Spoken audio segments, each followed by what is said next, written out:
O presidente Jair Bolsonaro, pelas redes sociais, compartilhou um vídeo com trecho de uma sessão do Supremo Tribunal Federal em que diversos ministros interrompem a sustentação oral do advogado do Sindicato Nacional dos Peritos Criminais Federais para impedi-lo de relatar as falhas no sistema eletrônico de votação.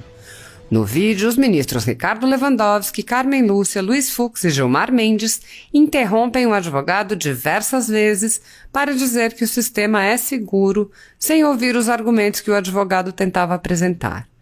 O presidente Jair Bolsonaro citou: "A democracia de um país não pode estar nas mãos de uns poucos técnicos que tenham acesso exclusivo ao código-fonte e também às chaves criptográficas."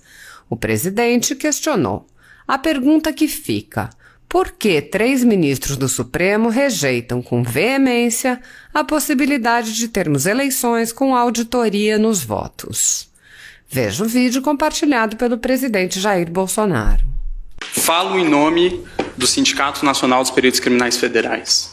A pertinência temática de nossa intervenção vem da Resolução 23.550, editada pelo TSE, que indica quais são as instituições competentes a participar do processo antecipado de fiscalização e auditoria dos programas de computador que compõem a urna. Dentre essas instituições está o Supremo Tribunal Federal e também está o Departamento de Polícia Federal, dentro do qual os peritos criminais federais com especialização em informática são aqueles que têm habilidade para interferir. E o fizeram.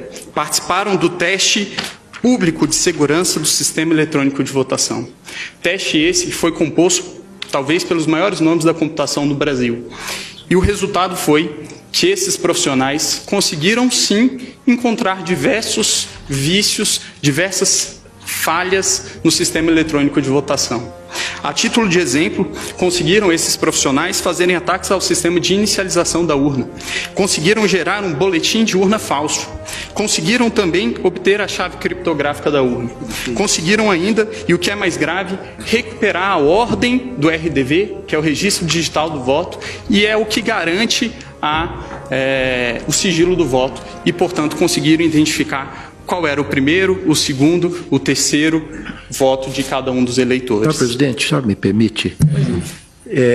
Eminente advogado, eu queria perguntar a Vossa Excelência se esse é um teste oficial, foi divulgado, sim, quando foi feito, como foi feito, sob os auspícios do TSE. O TSE já porque fez. Queria dizer a Vossa Excelência que quando fui presidente do TSE, isso não significa absolutamente nenhuma antecipação de voto, opinião, nós fizemos uma auditoria pública por meio de edital, com personalidades que testaram a rigidez das urnas e que foram recrutadas, ou se habilitaram, melhor dizendo, a esse teste, pessoas oriundas da academia, das Forças Armadas, particulares, e naquela ocasião, depois de uma semana de testes intensivos, nenhuma falha nas urnas foi encontrada. Então eu queria apenas que Vossa Excelência, se pudesse,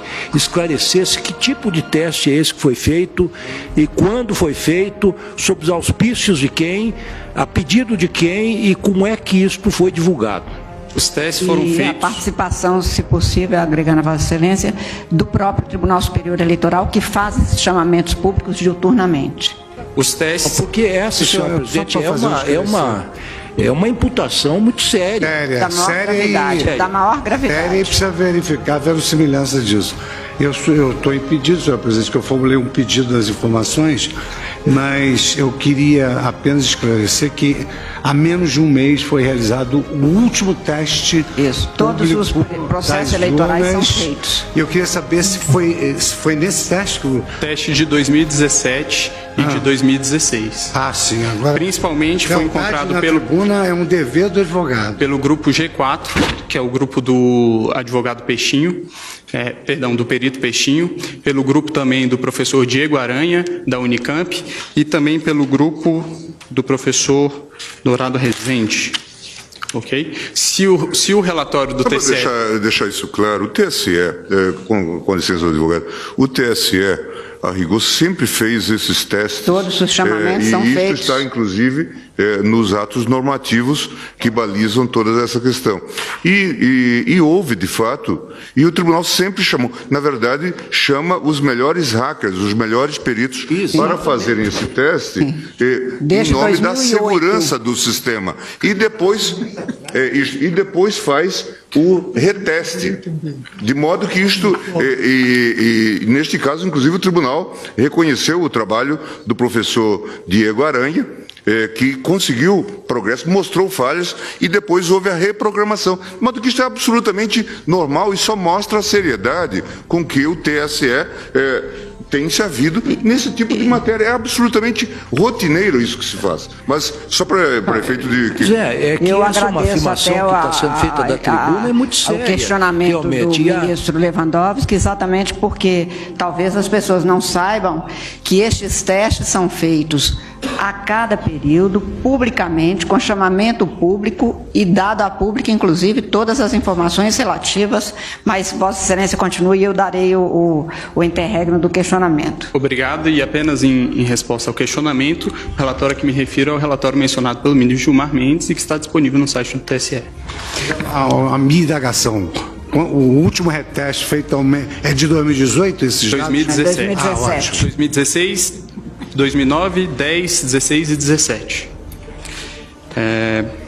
Mas, a despeito de tudo isso, os peritos criminais não estão aqui para um retrocesso. Os peritos criminais reconhecem, com certeza, os grandes avanços que foram conquistados pela urna eletrônica. E é bom que fique bastante claro que a impressão do registro de voto não é um adeus ao voto eletrônico. O voto eletrônico permanece sendo um voto eletrônico, apenas com mais um mecanismo de auditoria. E aí é importante trazer quais são os 3 principais pontos que são indicados como as auditorias possíveis e viáveis em uma situação como essa. Indica os técnicos responsáveis pela elaboração do sistema que o RDV seria o registro digital do voto, seria um mecanismo para se apurar, se embaralhar os votos e se apurar a quantidade de votos. É bem verdade, mas esse sistema, o RDV, apenas permite apurar se foi adicionado ou excluído algum voto, e não se o voto foi registrado devidamente como o eleitor confirmou no momento que apertou o botão. O boletim de urna, do mesmo modo, ele permite sim uma auditoria, mas ele permite a auditoria da conferência conquistada escrito no boletim de urna com os resultados que foram apresentados no site do Tribunal Superior Eleitoral. Mas ele não permite, novamente, se verificar se o voto foi registrado de maneira adequada. E, por fim, a votação paralela, que resolveria essa situação que apresento, que seria o ato de se pegar algumas urnas no dia da eleição e fazer a simulação de uma votação para se verificar se a urna registrou adequadamente os votos. Elas, segundo informações do professor Pedro Dourado Rezende, na audiência pública realizada no Congresso Nacional, não seriam suficientes para isso, porque qualquer programador com pouco tempo e poucas linhas no código-fonte conseguiria programar o sistema para que ele identificasse que o registro biométrico está sendo dispensado com um percentual acima do normal e para que, portanto, os vícios não surgissem nesse teste. Então, o professor, não vou ler por conta dos 8 minutos que me foram limitados, qual é o posicionamento do professor. E indica ainda o professor Diego Aranha, que existe ainda a possibilidade de fraude interna. Obviamente, os peritos criminais não estão aqui a dizer que existe algum tipo de fraudador dentro do TSE, nunca diremos isso e acreditamos que todos que estão lá são corretos. Mas o que está a se dizer aqui é que a democracia de um país não pode estar sujeita ao controle de alguns poucos técnicos que têm acesso ao código-fonte e também às chaves criptográficas. É necessário haver um controle do controlador. Garantir a auditoria ao próprio sistema eletrônico que se pretende ver se está sendo fraudado ou não, é garantir ao fraudador fraudar a própria auditoria. Então, a impressão do voto, ele permitirá que, em eventual situação de dúvida a respeito da rigidez do processo de escrutínio, possa haver efetivamente uma auditoria. E em relação a algumas das preocupações que foram trazidas pela Procuradora-Geral, várias delas já foram respondidas por uma resolução que veio a ser editada posteriormente pelo TSE, que é a Resolução 23.521, que dispõe, inclusive, como funcionaria no caso de a urna dar um problema, a impressora travar. Dispõe a resolução que existirá também uma impressora de contingência, haverá um lacramento sem contato humano para que essa impressora possa ser substituída. Também em relação ao argumento de que deficientes visuais não teriam como verificar o voto impresso, foi editado também em 2017 a Resolução 23.554 pelo TSE, que dispõe que o deficiente visual poderá ser acompanhado de uma pessoa de sua confiança.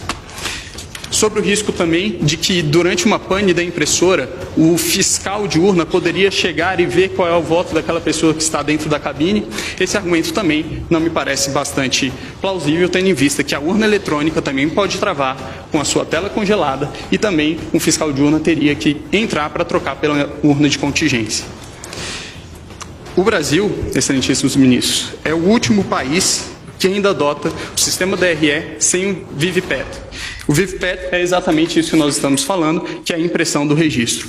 Países que em algum momento já adotaram o sistema que hoje adotamos, já o abandonaram. A título de exemplo, Alemanha, Bélgica, Holanda, Irlanda, Inglaterra, Rússia, Índia, Estados Unidos, Canadá e México.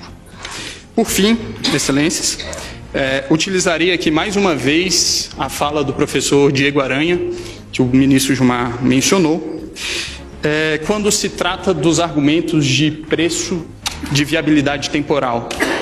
E aí eu vou tomar a liberdade de ler nesses meus últimos minutos. Diz o professor: é inegociável a existência de um registro físico para fins de transparência.